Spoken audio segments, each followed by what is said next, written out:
the Para Cave podcast, proudly brought to you by major sponsor Jack's Pale Ale, exclusively available in Parramatta Leagues Club, Scott from Brightside Detailing and Ceramics, and Bo Cook from Loan Market, and also BTZD Clothing, and the Parramatta Times, the official media partner of the Para Cave podcast.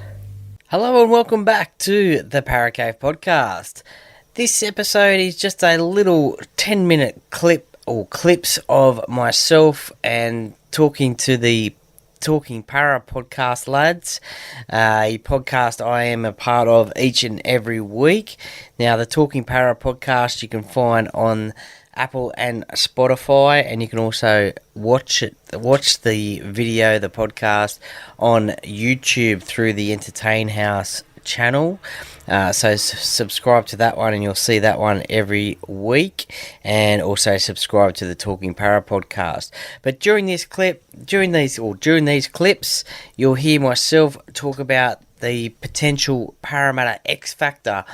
There was talk in the media about Clint Gutherson and Brad Arthur and Parramatta wanting an X Factor player, and whether Clint Gutherson would play fullback, centre, or so there's a little bit of talk about that. There was also a talk about my match performers in the Penrith Parramatta game, round 4, that was played at CommBank Stadium. A cracker of a game, a golden point game between the two sides that Parramatta won 17-16, courtesy of the boot of Mitchell Moses. We also delve into a preview of the Roosters and Parramatta game, the round 5 game to be played at Allianz Stadium on Thursday night. This should be a cracker of a game as well. The Roosters were early premiership favourites, and the Eels coming off the back of a win against the Premiers last week. So my comments about what we might see in the game, and also at the end of it you'll hear my predictions, my score predictions, my first try scorer prediction, and also the my bold prediction. So will I get one of them right? Will I get all 3 of them right this week? So see if you can see if you agree with my bold predictions and my score predictions, and maybe even my first try scorer predictions, but see if you agree with those. But that's what I think will happen in the game, so we'll just have to wait and see. So hope you enjoy this little format of a podcast being brought to you each and every week on a Thursday, and courtesy of myself being on the Talking Para podcast. Now, just remembering, we're not experts, we're just 4 para lads having a chat about the game, so no expert opinions, just fan opinions. So let me know what you think, what you like, via a rating and review on the podcast platform that you listen to. Thank you very much for listening, and go Para. It's looking more and more that Wonga Blake may not be at the club next year, shopped around, so that moves into that centre role. But as you said, if Gutho wants to play at centre or feels that it's best for the team to play at centre, that could put either Lomax or Joe Manu, in my opinion, at fullback if we need to. See, I think the good thing about if Zach Lomax did come to the club, he wouldn't have that pressure of goal kicking on his mind, so he could just concentrate on his football, because you've got Mitch there, obviously, as a goal kicker. You've got Gutho there as a goal kicker. So that would be one benefit, I think, of getting Zach Lomax. Take the pressure off his goal kicking and concentrate on football. We don't, but I severely doubt it is, just given history. But the other name that was mentioned today too was Jack Whiten as well. He's obviously trying to raise his price up because he's not going to take up his player option at Canberra in 2024. He's going to put himself on the open market, but I think he would just be too expensive to put in the centre, because he's already on 900-something thousand at Canberra. Your thoughts? Sorry, who was your X Factor player? Didn't really have an X Factor player, because I think the whole team were the X Factor, I think, because they all combined well, they connected well, and Look, as you said, Ryan Madison coming back, he was solid in defence in the middle there. Hopgood there, 53 tackles, even with 15 minutes off the field with his HIA.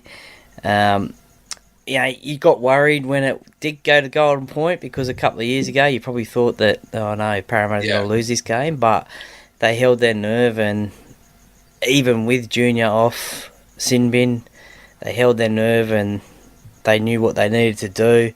But I guess probably with Mitch's 1,000 metres kicking game, NRL record, I guess it just shows you the blueprint to beat Penrith in a game of rugby league because, as Matty said, you kick it down to River, keep it away from Toto. I mean,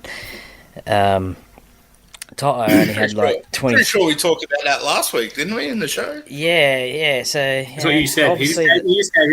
Obviously, the coaches are listening to the Talking Para podcast, but Toto had like 25 metres. You're right. 25-metre kick returns. I mean, that's unheard of. Whereas Taruva had 170. So we all bag Mitch for kicking the ball I'll down. add that he still ran for 200. He still ran for 240 metres to high. We'll just add that as well. Yeah, he did, but he had to do that the hard way. He did, not just off a kick return, but I mean, we all bag Mitch for his kicking game because he always kicks down to the winger on the full and stuff like that. But when you look at it like we are now, there's obviously that game plan to kick it continuously down the same side all the time. I thought Will Penasini, as you mentioned, Adam, was outstanding again. I think just his defence has really stepped up, and I think also too his runs from kick returns as well, like one off the ruck or the second run off, that was pretty good. Gutho's try saver on James Fisher-Harris, I mean, who else would have stopped that? I mean, lucky we didn't have Mitchell back at fullback because that would have been might have been a steamroller. I'm not saying Mitchell couldn't have done it because we've seen him do it before on, was it Kenny Bromwich? But that was a great thing there. And as you said, Hayden, the 95% completion rate, it's probably the second highest ever in NRL history. You got to complete the ball, and I think only one of those errors was from Wonga Blake, I think, playing the ball. Troy, I'll go to you. Well, I think Adam's... I left you speechless. I think Adam's stolen a little bit of my thunder there. I agree. Attack the Hutchinson Paolo side of the field, pretty inexperienced side of the field. Sorry, I thought you agreed that Greg was a cat. No, not at all. Not at all. I wouldn't want him running at me, but anyway, attack that side of the field because I just don't think that, Hutchinson's a centre, so he's more of a half, but we've seen he has played there in the past, but look, there's going to be a good battle between RCG and Jared Warrior-Hargraves, the battle of the hyphenated names. Interesting that Wiremu Greg got the start. I probably would have went for Ofahiki Ogden, just for that bit of size. A lot of people were saying Makatoa to start at front row, maybe because he had most of that experience from last year. It's been 15 years since we've beaten the Roosters away too, so it's been a while. So records are meant to be broken, and we'll get that one done. But there's Hopgood versus Radley as well. That's going to be a good battle as well. So be state of origin battle, though. There's one battle you haven't mentioned, I think, Troy, and we've mentioned why throughout the podcast too. That's the Clint Gutherson James Tedesco battle. No, that's the Suwali and Penasini battle. Two young centres who and that they're best friends. Obviously, spoke about. Yeah, but won't they be on the opposite sides of the field? Will they? Oh, yes, they will. So, there might not be much of a battle there anyway. But you never know; they might cross fields and cross paths. It can be a personal battle. It could be, but We should make this podcast audio only. and then so I mean, obviously, James Tedesco, My voice is out delayed. James Tedesco, and Clint Gutherson. But one thing I will say is we saw it in the Manly game, and that was Olakau'atu scoring a try over Wonga Blake's head. We just got to be careful of Daniel Tupou as well out in that wing for that cross kick. He's pretty well known for he can jump and he can score tries that way. Troy, let's go to you. Okay, so score. I'll go. It's going to be a fine night on Thursday. No rain predicted, so should be some fast, dry conditions. I think it'll be.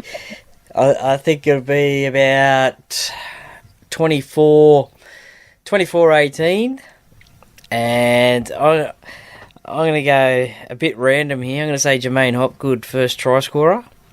Ooh.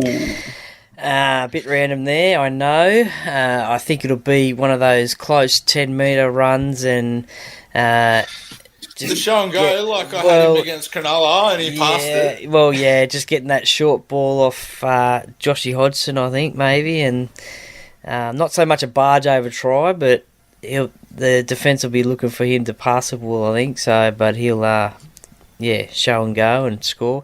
Bold prediction. I think Matty said keep the Roosters scoreless in the second half. I think we'll get out to... Okay, this is a little bit difficult, but I think we'll get out to a decent lead in the first half, and the Roosters will come storming home, but we'll hold them out, if you know what I mean. Yeah. Yeah? Yeah. So we'll just blitz it in the first half, and then the Roosters won't be so much on, but then they'll come storming back. Like last year at CommBank. Yeah, but we'll when hold you on. just to clarify that, when you say that, do you mean that the Roosters will lead? So, say for example, do you think Parramatta will lead, say 14 to 4 at half time, and then the Roosters run down the lead, but Parramatta win it? Yeah. So majority of our points will be scored in the first half, and then majority of the Roosters' points will be scored in the second half. Pretty But close to hold my on. original bold prediction. My original bold prediction, which I was going to go with, was Parramatta to lead the game for more than 30 minutes, but pretty similar to that.